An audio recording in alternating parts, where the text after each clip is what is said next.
श्री स्वामी समर्थ. चला आज आपण बघूया शेवयाची खीर. एका भांड्यामध्ये मी 2 ते 3 चमचे तूप घातलंय. तूप गरम झाल्यावर त्याच्यामध्ये आपण शेवया घालूया.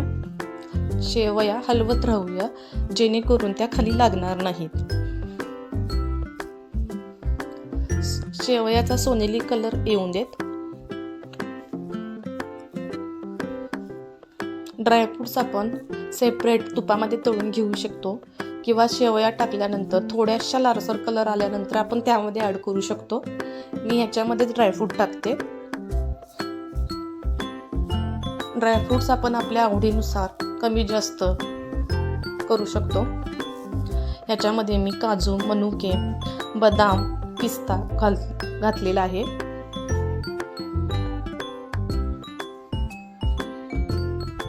शेवयाचा लालसर केशरी सोनेरी कलर असा आलेला आहे. ड्रायफ्रूट्सचाही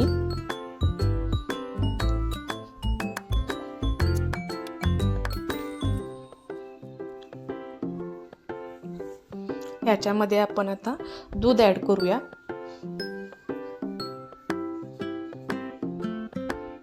आपण आपल्या आवडीनुसार किंवा घरात उपलब्ध आहे त्यानुसार थोडं दूध, थोडं पाणी असं ॲड करू शकता. इथे मी फक्त दूधच ॲड केलेलं आहे.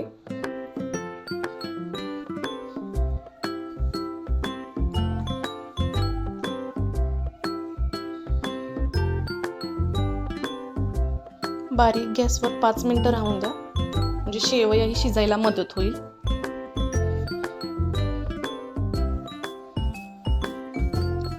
इकडे एका बाउलमध्ये आपण थोडंसं दूध कोमट, त्याच्यामध्ये कस्टर्ड पावडर घालून पूर्ण मिक्स करून घेऊया.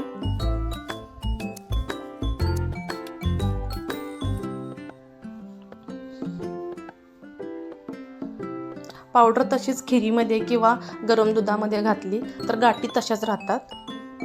अशी जरा वाटीमध्ये सेपरेट करून घातलं तर त्या गाठी खिरीमध्ये दुधामध्ये राहणार नाहीत. मिक्स होऊन जातं ते. कस्टर्ड पावडरमुळे एक वेगळी चव येते, स्मेलही छान येतो. अवेलेबल असेल तर आपण घालू शकतो, नाहीतर नाही घातलं तरी चालेल.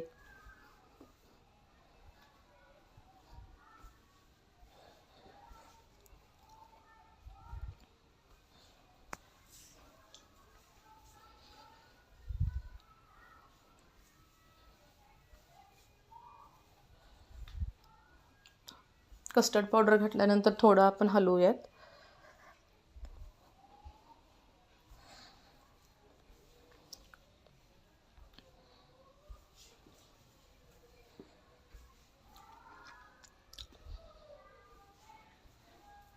शेवयाही शिजत आलेले आहेत, त्याच्यामुळे आपण आता आपल्या आवडीनुसार कमी जास्त प्रमाणात साखर घालू शकतो.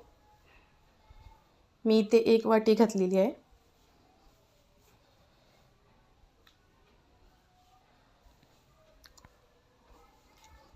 थोडं हलवून झाल्यावर बारीक गॅसवर 5 ते 10 मिनिटं ठेवूयात.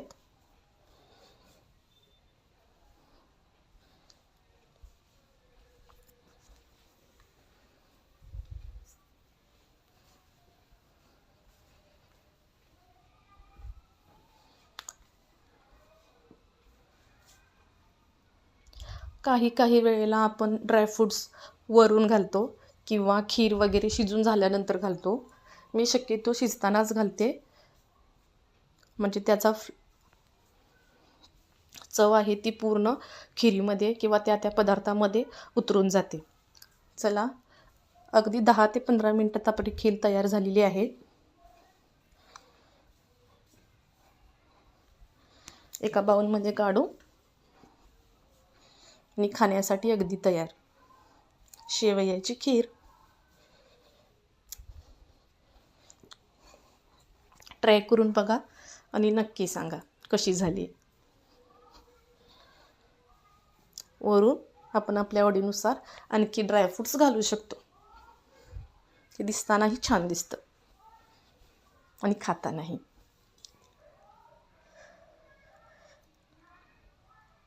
ट्राय करून नक्की पहा शेवयाची खीर. Bye bye.